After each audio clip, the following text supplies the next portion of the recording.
120 scoop में आपका स्वागत है। आज हमारे बीच एक महाराष्ट्र से जुड़े एक ऐसे नेता मौजूद हैं कांग्रेस के, जिन्होंने बहुत सी राज्य की जिम्मेदारियों को, केंद्र की जिम्मेदारियों को निभाया है। आइए अनीस अहमद साहब, डॉक्टर अनीस अहमद साहब, आपका स्वागत है 120 स्कूप में। आप ये बताइए कि आज आप कांग्रेस जो है किस तरह की जिम्मेदारियों को देश के सामने पूरा कर रही है? देखिए, मेरे ऊपर में मैं 10 साल महाराष्ट्र में मंत्री था और 15 साल विधायक रहकर मैंने काम किया और सोनिया गांधी की टीम में ऑल इंडिया कांग्रेस कमेटी का नेशनल सेक्रेटरी करके मैंने काम किया है। उत्तराखंड और हिमाचल में मैंने वहाँ पर प्रभारी करके दोनों ही राज्यों के अंदर में जीतने का काम किया।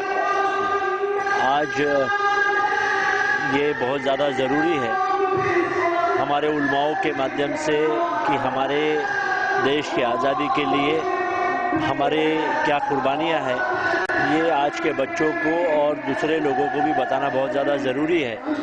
जिस तरीके आज हमारे ऊपर आरोप लगते जा रहे हैं कि हमारी कौम के ऊपर में कि हम आतंकवाद को बढ़ाने का काम कर रहे हैं। देखिए, मालेगांव में जो आतंकवाद हुआ था वो कोई मुसलमान ने नहीं किया था। शब कदर के दिन जुमे की नमाज के बाद में जो ब्लास्ट हुए थे उसमें प्रज्ञा सिंह और पुरोहित ऐसे लोग पकड़े गए। और ज़रूरी नहीं है कि हर आतंकवाद मुसलमान होता है, लेकिन जिस तरीके से हमारी कौम को बदनाम किया जा रहा है ये लोगों के सामने और ख़ास करके हमारे हिंदू भाइयों के सामने जाना चाहिए। पिछली बकरी ईद में पाकिस्तान के सरहद पर हैदराबाद से एक फ़िरोज़ नाम का नौजवान, जिन्होंने अपनी जान की कुर्बानी देकर पाकिस्तान के विरोध में लड़ाई की और ईद के दिन अपनी जान की कुर्बानी दी, ऐसे लोगों की आज बहुत ज़्यादा ज़रूरत है हिंदुस्तान के अंदर में कि ये बातें लोगों को मालूम नहीं होती है। और कुछ जातिवाद लोग आज हमारी पार्टी को बदनाम करने की कोशिश कर रहे हैं, हमारे मुसलमान और हमारे कौम को बदनाम करने की कोशिश कर रहे हैं। तो इसीलिए आज बहुत ज़्यादा ज़रूरी है कि हमारे कौम के अंदर में तालीम बहुत ज़्यादा ज़रूरी है।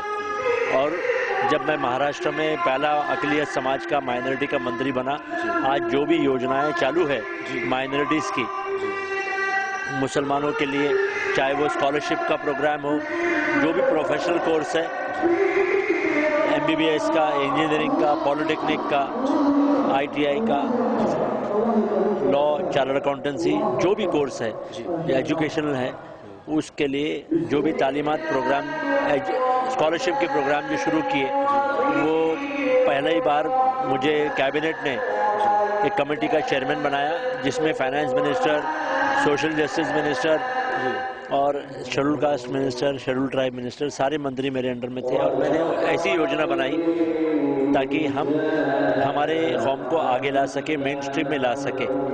और मुझे खुशी है कि वही सारी योजनाएं आज तक भी चल रही है और उसमें और भी आज ज़्यादा ज़रूरी है कि हम स्कॉलरशिप को कैसे बढ़ा सकते हैं। मैंने राहुल गांधी से और सोनिया गांधी से, मुख्यमंत्री वज़ीर आला पृथ्वीराज चौहान से कहा है कि अगर एक बच्चे को आज 25,000 रुपये मिल रहे हैं, 30,000 रुपये मिल रहे हैं, तो उसको डबल करना चाहिए।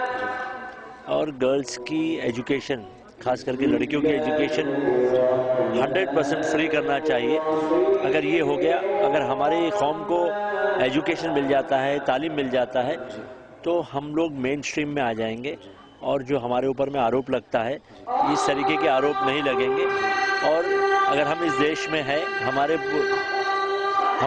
बुजुर्गों ने इस हिंदुस्तान के लिए अपनी जान की कुर्बानी दिया है, महात्मा गांधी के साथ में इस देश की आज़ादी दिलाया है, तो आज भी हमारी कौम इस हिंदुस्तान के लिए लड़ने, मरने, मिटने के लिए तैयार है। लेकिन हमें बदनाम किया जा रहा है और कम्युनल फोर्सेस, वो फोर्सेस हमें बदनाम करके हमारे से लोगों को अलग करने, भाई भाई को अलग करने का काम किया जा रहा है।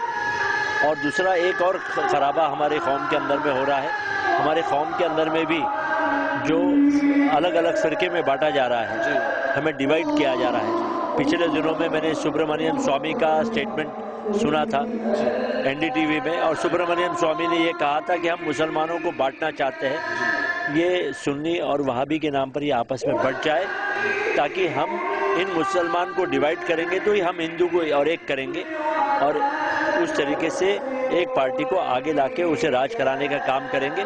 तो ये मुसलमानों के अंदर में इस बारे में संदेश जाना चाहिए कि हमें मुसलमानों को आपस में आज बांटने का काम किया जा रहा है, और ये जो बांट रहे हैं ये बांटने का काम हम लोगों ने नहीं करना चाहिए। हमने आज के जो 21वीं सदी के जो चुनौतियां हैं हम शुरू कर रहे हैं गुजरात से, और ऐसे समय पर खुशी है कि दिल्ली में वो पार्टी आज नहीं आ सकी राज्य में, और वहाँ पर एक नई पार्टी उभर के आई है जिसने भारतीय जनता पार्टी को रोकने का काम किया है।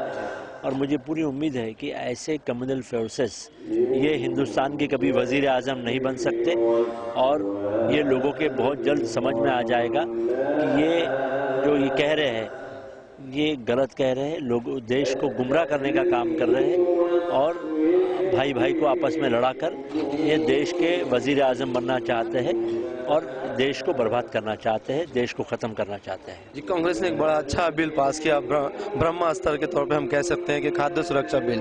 तो इसके क्या एडवांटेजेस लोगों को होंगे देश के, ये बताइए।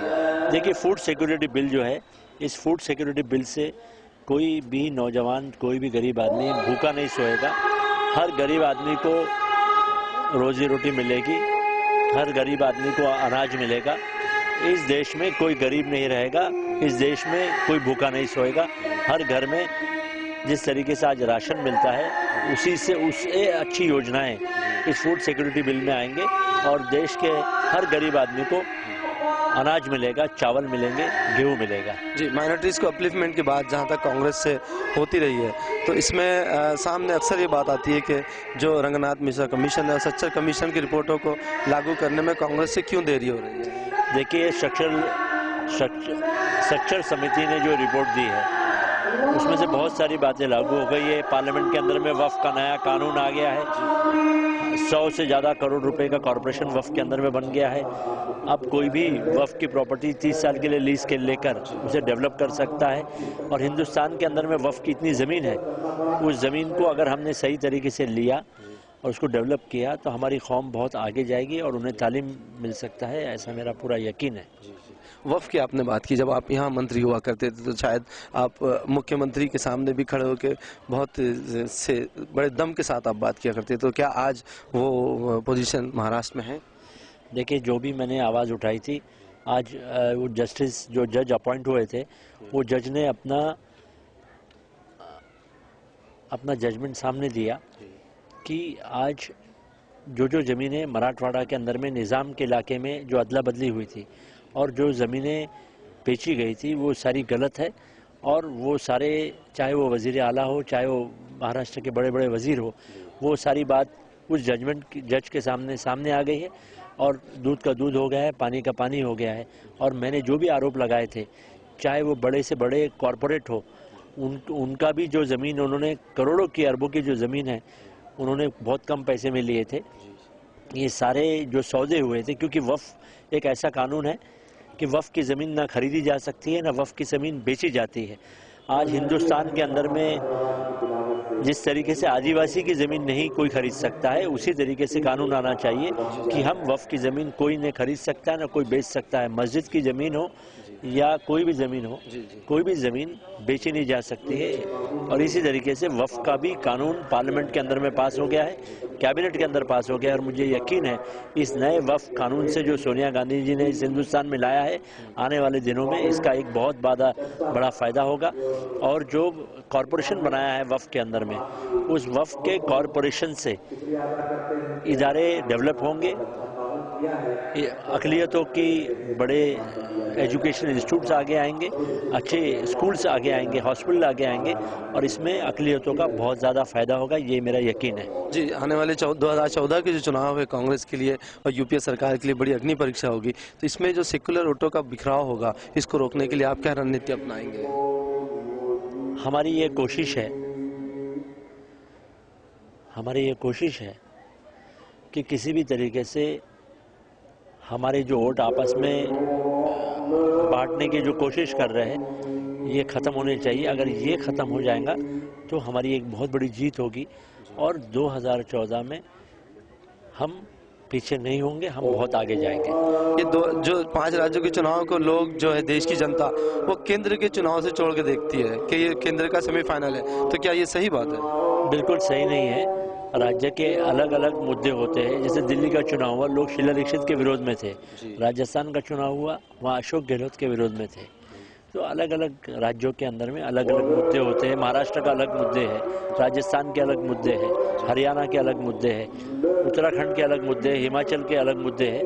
तो हर राज्यों के अंदर में अलग अलग मुद्दे हैं और अलग अलग मुद्दों को लेकर यहाँ पर जो लड़ाई हो रही है, इसमें केंद्र की अलग लड़ाई रहेगी और केंद्र में की अलग केंद्र के अलग मुद्दे रहेंगे, मैनिफेस्टो अलग रहेगा और लोग उसमें देखेंगे कि किसको चुन के लाना है। और मुझे यकीन है कि कम्युनल पार्टीज केंद्र में कभी राज नहीं कर सकती, चाहे सारे सेकुलर पार्टी एक हो जाएंगे, लेकिन कभी भी कम्युनल पार्टीज को आगे नहीं आने देंगे, ये मेरा यकीन है। अंतिम सवाल आपसे ये कि क्या देश की जनता सोच रही है कि चुनाव से पहले कोई नाम कांग्रेस के प्रधानमंत्री के रूप में बाहर आए? और इसके साथ कांग्रेस के अध्यक्ष सोनिया गांधी बहुत ही जल्दी हमारा प्रधानमंत्री कौन होगा, हमारे वजीर आजम कौन होंगे, इसका नाम बहुत जल्दी जनता के सामने, हिंदुस्तान के सामने आ जाएगा कि हमारा वजीर आजम एक सेकुलर होगा, हमारा वजीर आजम कोई कम्युनल नहीं होगा।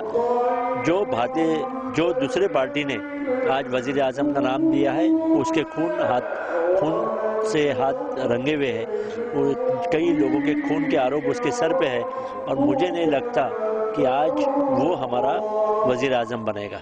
जी, 2014 के लिए हमारे देश की जनता को आप क्या आह्वान करेंगे? मैं 2014 में यही आह्वान करना चाहूँगा कि लोग बड़ी समझदारी से काम लें। आज पूरी दुनिया के अंदर में महंगाई बढ़ी है। जब से इराक में और दूसरे देशों में जहाँ पर लड़ाई चल रही है, वहाँ पे जहाँ तेल के कुएं जलाए गए हैं अमेरिका के माध्यम से, जहाँ चाहे वो इराक हो, चाहे वो अफगानिस्तान हो, जो भी देश हो, उसकी वजह से महंगाई बढ़ी है। और हमारे हिंदुस्तान के अंदर में तेल नहीं होता है, हमें बाहर से लाना पड़ता है डॉलर से खरीद के, और उसकी वजह से महंगाई बढ़ी है और पूरी दुनिया के अंदर में महंगाई बढ़ी है। यह